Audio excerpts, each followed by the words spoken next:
Hello guys, welcome to my channel. Today we are going to see how to boost your Boss audio settings on your Windows 11 computer guys. For that go to search menu and type control panel. Open it and view by to category view. Select it and go to hardware and sound. Select sound instead of manage audio devices. Click on it and select your speaker guys and go to properties, and in here you need to go to enhancements. Select it, select the enhancement tab and select the Boss sound, Boss boost. You just need to select the check mark button, check mark option over here.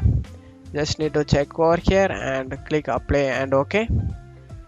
And after doing this, close out of here. You should good to go guys. That's it for today's video. I hope this tutorial definitely helpful guys. Give me a like and subscribe. Thank you.